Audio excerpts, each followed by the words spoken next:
Matthew Stafford made headlines. Had a good year for the Rams. Has had other, I guess, resounding success since he was traded in that Jared Goff trade a couple years ago. Won a Super Bowl. The whole thing. Now all of a sudden, coming out of nowhere, that the Rams are going to trade Cooper Kupp, their star receiver, and they let Cooper know we're going to figure this out. And just a heads up, dude, in good faith, we are going to trade you. And now all of a sudden, the Rams have granted, I'll try to phrase this properly, have granted Stafford and his company, his agents, their opportunity to reach out to other teams and gauge value. And it's not a trade request. That was abundantly clear in the report. This is not a trade request. It is an understanding of value. So if Stafford goes somewhere and realizes that I could go to a pretty good team and get the Rams a little bit of a return, then it might be both parties pretty happy because there's allegations. There's stories about Stafford's family not being happy in LA and not liking it and the whole thing, and maybe he thinks there's time for a split. I know he likes playing there, but I think it's more about him and his family. So now all of a sudden, Matthew Stafford might be on the move. And in a year where the quarterback class is not good and the quarterback free agent class is not very good either, that makes an interesting wrinkle in the discussion of where he's going to line up in terms of the commodities that are going to be available as a player. And Matthew Stafford, I think, probably would resoundingly take the number one spot. He's the most experienced. He can make a bad team good pretty quickly, and he can make a good team great if he goes to the right spot. So Matthew Stafford on the move here, maybe on the move here, Cade, gauging interest from other teams. Maybe he gets traded. Maybe he'll be a team like New York. Whatever it may be, number one, does this surprise you? And number two, you think it's in the Rams' interest to make a move to get Stafford out of there? If you move on from Matthew Stafford, you're out of your mind.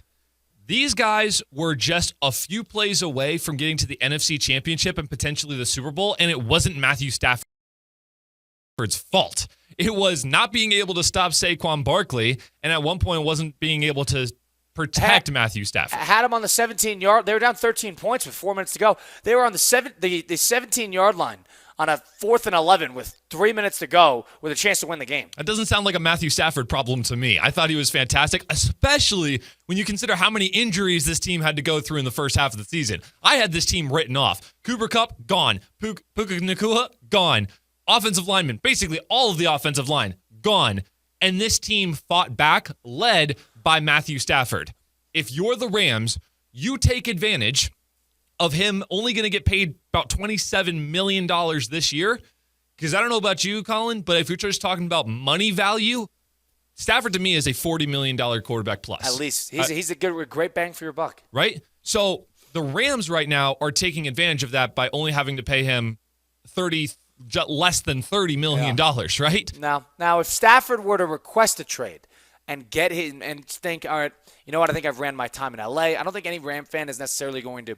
You can't get up and complain about it because this guy won your Super Bowl. Absolutely. This guy won you the big one. This guy's been a perennial playoff contender with you guys. He's had some great runs.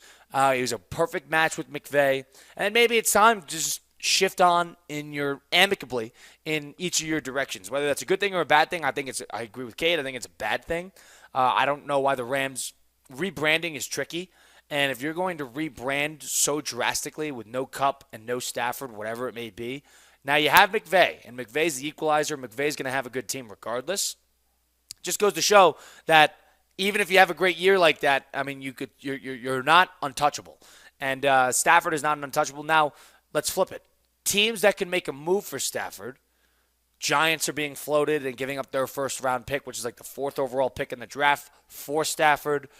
There's teams like the Jets. There's teams like the Steelers that are going to be in the mix, maybe to make a move for a quarterback. Teams like the Raiders, who might need a quarterback, a bridge quarterback.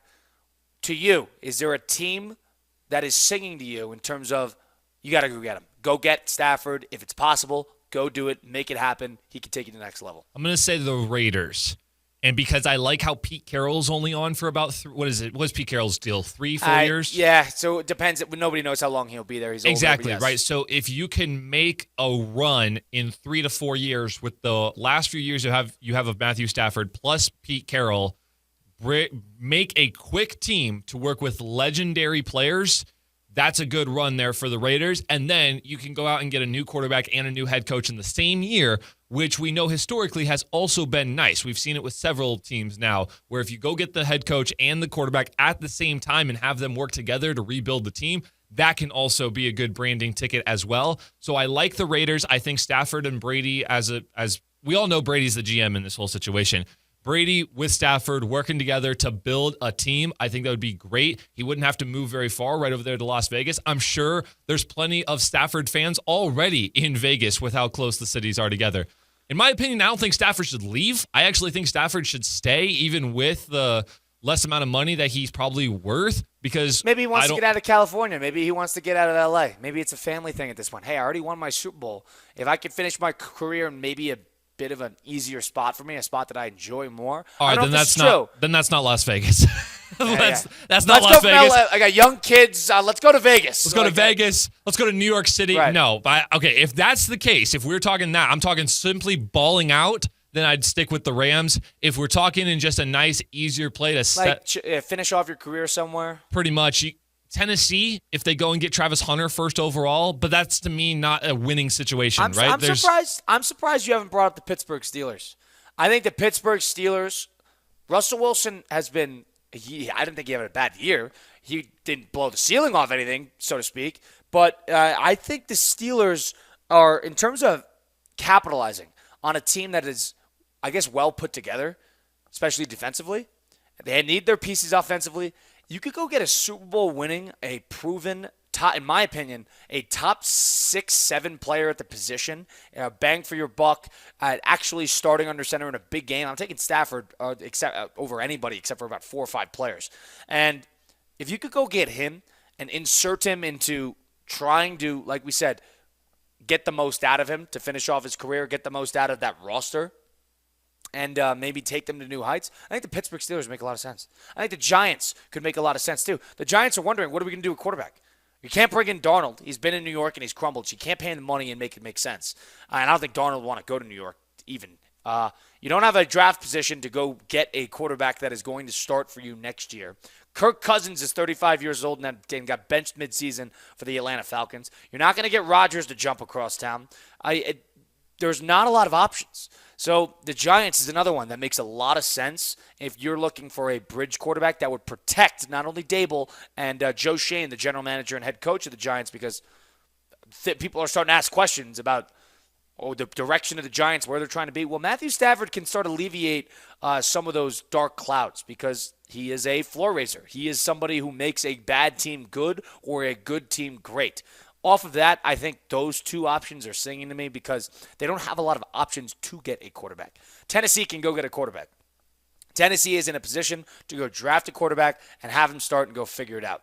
The Raiders in a trickier spot as well. I think Darnold might make more sense to them as well. But that's neither here nor there. If a team that can make a trade and go get Stafford tomorrow, I think Pittsburgh should take a look, and I think the New York Giants should take a look. Because both those teams, I guess, need a quarterback to bridge certain, I guess, for the Steelers are trying to find a young guy. They haven't found a young guy. It's been forever. And they need somebody to bridge that. They need somebody to maximize this roster. And on the Giants side, they need somebody to bridge it. I think those two teams make a lot of sense. So the other two, there's one other team I want to bring up, but concerning those teams that you just mentioned, Pittsburgh Steelers aren't going anywhere with Arthur Smith as the offensive coordinator. Right. I don't care what quarterback is at that position. Don't disagree. Arthur Smith has no idea how to run the ball. And it's not going to matter who his quarterback is. Don't have a ton of talent offensively, but I understand the point. No. He had Bijan Robinson last year in Atlanta, and he was unbelievably underutilized. Bijan popped off this year for the Atlanta Falcons after Arthur Smith was gone. Najee Harris, who a lot of people are writing off as a mid-level running back, I don't think has even been tapped yet. And that man had one of his worst years of the year this year because of Arthur Smith as the offensive coordinator. Matthew Stafford at the quarterback would make things a little bit better, but that team will not have long-term success if Arthur Smith is your offensive coordinator. For the Giants, Dable is gone next year. Why would you have a quarterback who you know is only going to be working with his head coach for 1 year? Hold on. But the people making the decision are the general manager and the head coach. The general manager and the head coach are locked at the hip. If Shane goes, Dable goes. If Dable goes, then Shane's going to go. So they have to do. They just got the vote of confidence of John Mara, the Giants owner, said, "All right, you two need to figure this out. And if they don't figure it out, then let's wait till we get fired. They got to do something." So if you're Stafford, though, why would you ever want to go to New York if you know those two guys are on the hot seat the entire time? The other place I think Stafford could go that's got a long-term success plan ready for at least the next 3 or 4 years is the New Orleans Saints with Kellen Moore. New Orleans Saints get off of Derek Carr. You bring in someone who has known winning and a winning formula, because I think that team does have enough talent currently to build off of. I know they have zero cap space. If you're able to flip the Carr, and you talk about flipping Carr and Stafford. Yeah. Depends if the Rams would be interested in that. Would the Rams, in a sense, be more interested in the 4th overall pick from the Giants, or would they be more interested in Derek Carr, Stafford, maybe something else sprinkled straight up? That's a good question. And I'm curious. That's a McVay thing. If McVay likes Carr, I think he'll do it. But I could totally see McVay ship Stafford out and make one of 2 moves. Number one, he could go sign Darnold, somebody who worked for Kevin O'Connell, utilized under Kevin O'Connell well, definitely would work in a McVay offense. Young, he wouldn't be terribly expensive, but would be in the realm of 40-something million, could win you games, would have a camaraderie with Darnold. I don't think that's without discussion. Do you think we're overreacting to this Darnold 1 year amazing season? I kind of want to pump the brakes a little bit on the Sam Darnold. Well, so a lot of people, why are we concluding that the Sam Darnold thing worked? It's because of the coaching marriage, right? It's because of Kevin O'Connell getting the most out of Sam Darnold. Or where is Kevin O'Connell from? He's a Sean McVay descendant. Oh, I see the tree. I see everything connecting, but I also watched Sam Darnold play his 2 worst games in the 2 games that he was supposed to, right? Yeah. So I'm not saying Derek Carr. Won 14 games. So I'm we not want to give Derek Carr the keys to the castle. How are you not going to give the keys to Sam Darnold? I'm not saying Derek Carr is the best man option as well, but like everyone is saying that Sam Darnold is the number 1 free agent in the NFL this year of all positions. I'm not exactly sure that's the case, considering there's a lot of guys. For the quarterbacks, there's not many that. For the quarterbacks, yeah, but like I'm saying, like I was looking at a whole bunch of lists this morning. It's Sam Darnold, and we've got a whole bunch of those Philadelphia Eagles defensive men who are up for grabs right now too. And I would almost take any one of those guys over Sam Darnold to start my team with. Here's the way I look at it. If you want to rain on Darnold's parade, let me ask you this. They had Cousins for years. Why didn't they win 14 games with Cousins?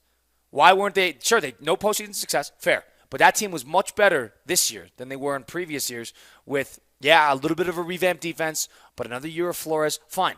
But offensively, humming. Much better offensively than they were with Darnold than they were with Cousins ever. So why is that the case? It's not just because of the marriage it's not just because Kevin O'Connell has taken a step in coaching. It's because Darnold was a perfect fit. Now, Darnold struggled at the end of the year, and that soured the end of the season. But you don't win 14 games in the NFL and not reap any benefit from it. That's the one thing I'll say. All right, how about that? You don't like the Darnold move? How about this? Aaron Rodgers. Aaron Rodgers is going to be a free agent. He will be cheap. He will, if you don't, we talk about Aaron Rodgers had a decent season. He's 42, 43. He'd be a 1 or 2 year bridge quarterback. He'd have a marriage with Sean McVay. McVay can get something out of Rodgers. I don't think anybody would dispute that. Rodgers in LA is a good story for the NFL. Good story for the NFL, not good story for LA.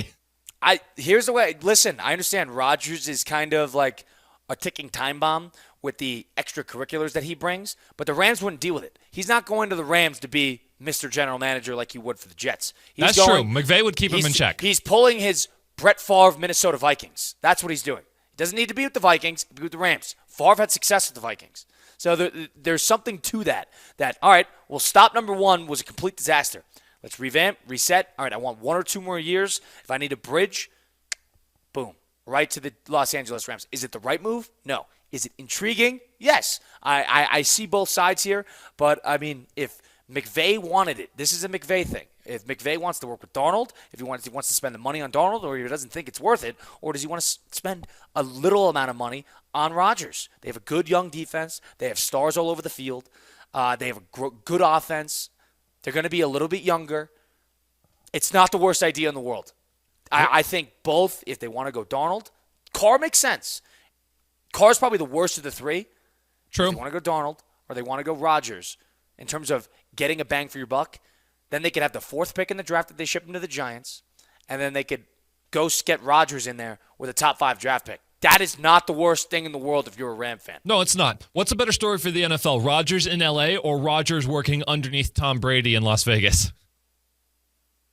That's a good question. I would say Rodgers in Vegas would be more intriguing, but the Rodgers and Rams, they would be good. They would be good. No, I'm not saying. Yeah, they would They definitely would be winning good. games. Off-season story would be the Brady comparison. But once they start losing games because that team's not ready to win, Yeah. then you start to step back a little bit. But he'd win games for the Rams.